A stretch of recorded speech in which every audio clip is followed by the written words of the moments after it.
Good morning dear student. तो आइए आज हम चर्चा करेंगे गॉस थ्योरम का जो एप्लीकेशन है उसका पार्ट 2। प्रीवियस वीडियो में हमने पढ़ा गॉस थ्योरम का एप्लीकेशन। उसमें था अनंत लंबाई का कोई एक समान आवेशित तार होगा, उसके कारण कितना इलेक्ट्रिक फील्ड उत्पन्न हो रहा था। तो इस वीडियो में बच्चों हम पढ़ेंगे कि अगर कोई अनंत लंबाई का एक समान आवेशित समतल चादर है, उसके निकट वैद्युत क्षेत्र की तीव्रता कितनी होगी, इंटेंसिटी ऑफ इलेक्ट्रिक फील्ड। उस प्लेन शीट के जो यूनिफॉर्म चार्ज डिस्ट्रीब्यूटेड है, उस प्लेन से कुछ डिस्टेंस दूरी पर इलेक्ट्रिक फील्ड की इंटेंसिटी कितनी होगी। तो इस वीडियो में इसी पर चर्चा करेंगे। तो बच्चों, अगर आप हमारे चैनल पे नए हो या हमारे चैनल को अभी तक सब्सक्राइब नहीं किया हो तो प्लीज सब्सक्राइब करिए, और वीडियो अच्छा लगे तो लाइक करिएगा, शेयर करिएगा, और जो भी समस्या हो उसको कमेंट बॉक्स में जरूर बताएं। तो आइए आज चर्चा करते हैं अनंत लंबाई का एक समान आवेशित समतल चादर के कारण वैद्युत क्षेत्र की तीव्रता।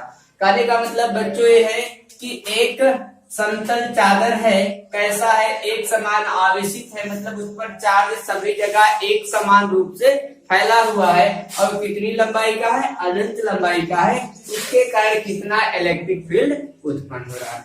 तो बच्चों, जैसे मान लो मेरे पास एक है समतल चादर, ये हो गया प्लेन शीट। बच्चों, इस प्लेन शीट में जो चार्ज है यूनिफॉर्मली डिस्ट्रीब्यूटेड है। बच्चों, हम प्लस आवेश ले रहे हैं, आप माइनस भी ले सकते हो, सेम कंडीशन वही, पर इलेक्ट्रिक फील्ड का डायरेक्शन या फ्लक्स सबका डायरेक्शन अपोजिट हो जाएगा। फ्लक्स का डायरेक्शन, इलेक्ट्रिक फील्ड का डायरेक्शन अपोजिट हो जाएगा। वीडियो को फॉरवर्ड न करें, लास्ट तक देखें, पूरा वीडियो समझ में आएगा, बहुत आराम से समझाया जाएगा। एक समान चार्ज इस पर फैला हुआ है।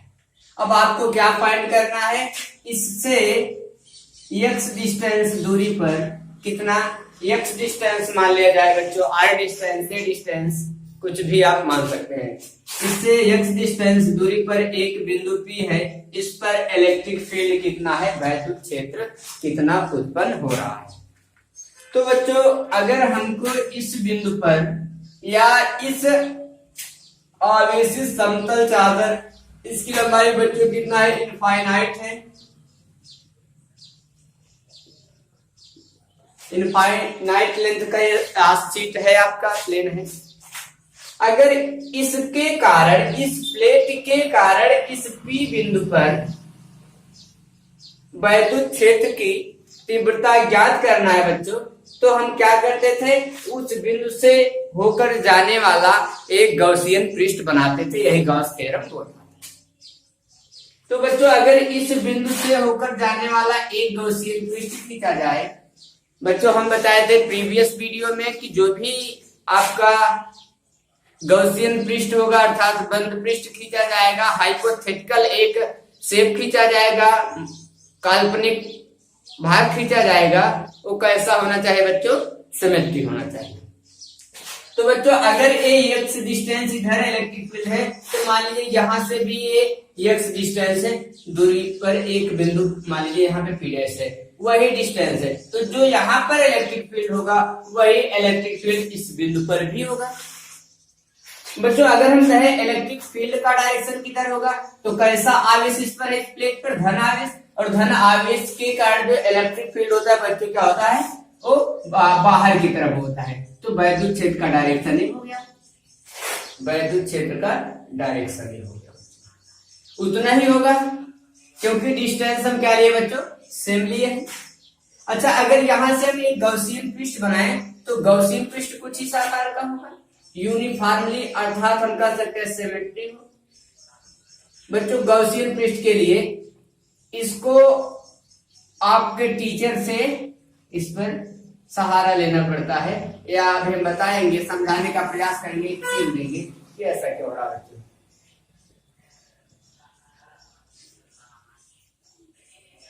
ये हो गया बच्चों, यहां से एक क्या बन गया आपका, एक गॉसियन पृष्ठ बन गया। अच्छा बच्चों, इस गौसियन पृष्ठ में कितने क्षेत्र दिख रहे हैं? 3 क्षेत्र। एक क्षेत्र बच्चों आपका ये हो जाएगा, एक क्षेत्र आपका ये होगा और एक क्षेत्र आपका ये होगा, ये आपका कर्व क्षेत्र। तो बच्चों इस क्षेत्र से भी वैद्युत फ्लक्स निकलेगा, इस क्षेत्र से भी वैद्युत फ्लक्स निकलेगा और इस कर्व शेप से भी वैद्युत फ्लक्स निकलेगा। बच्चों वैद्युत फ्लक्स ज्ञात करने के लिए हमको क्षेत्रफल वेक्टर चाहिए। अगर यहां से हम कहें क्षेत्रफल वेक्टर का डायरेक्शन, बच्चों ये कैसा पृष्ठ है? एक गौसियन पृष्ठ है। कैसा पृष्ठ है बच्चों? ये गौसियन पृष्ठ है।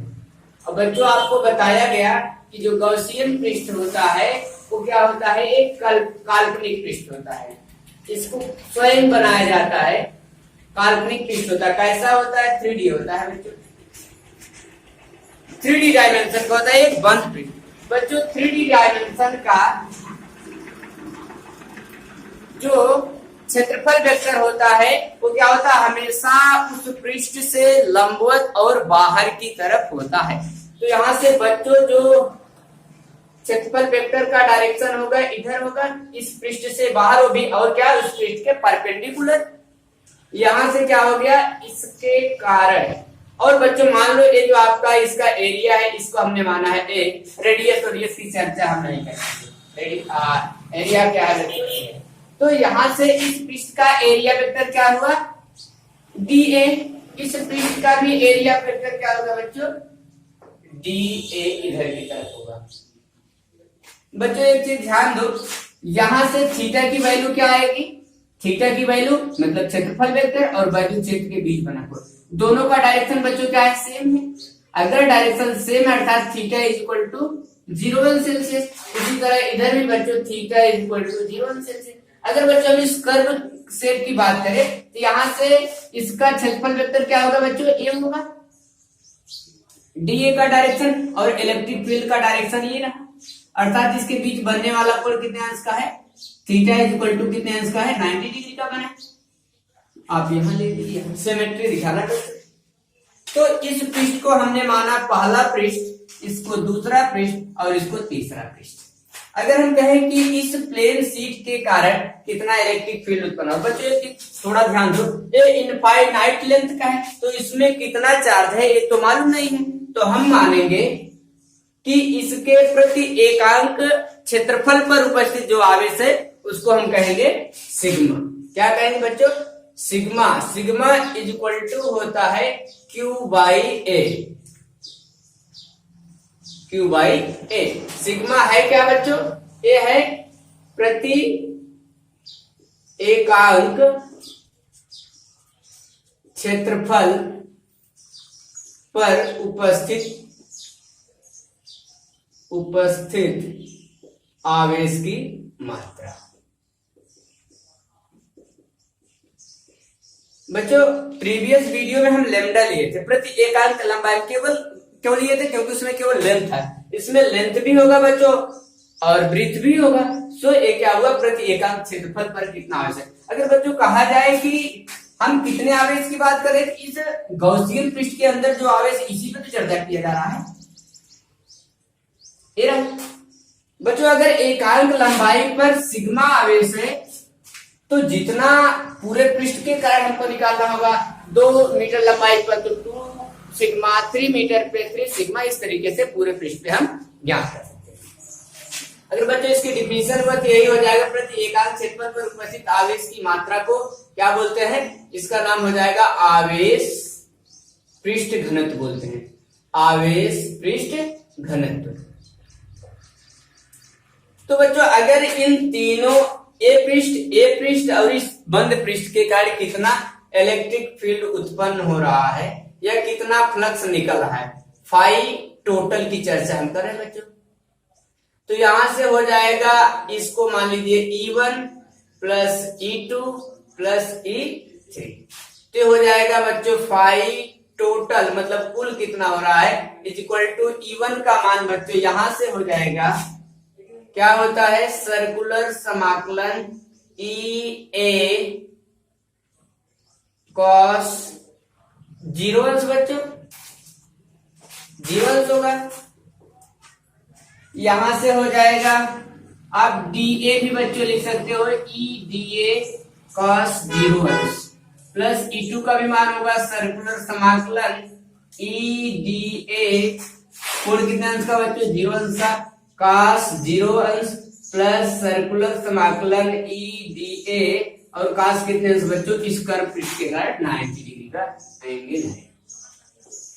बच्चों ध्यान दो, इस छोटे से पृष्ठ के कारण इलेक्ट्रिक कितना फ्लक्स निकल रहा है, तो यहां से हो जाएगा phi total is equal to cos zero अंश की जो वैल्यू है बच्चों 1 हो गया, केवल बचा सर्कुलर समाकलन ई डीए प्लस यहां भी वही बचेगा सर्कुलर समाकलन ई डीए और cos 90 डिग्री की जो वैल्यू होती है बच्चों 0 होती है, तो ये आपका क्या हो जाएगा, पूरा कट के 0 हो जाएगा, तो उसको नहीं लिखना है। अच्छा बच्चों ध्यान दो, अगर यहां से डिस्टेंस सेम है तो इलेक्ट्रिक फील्ड का मान बच्चों क्या होगा, समान होगा। पृष्ठ से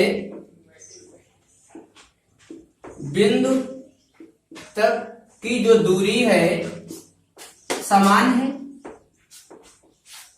अतः इलेक्ट्रिक फील्ड जो आपका होगा का मान जो होगा क्या होगा बच्चों, नियत होगा, समान होगा, नियत होगा, कांस्टेंट।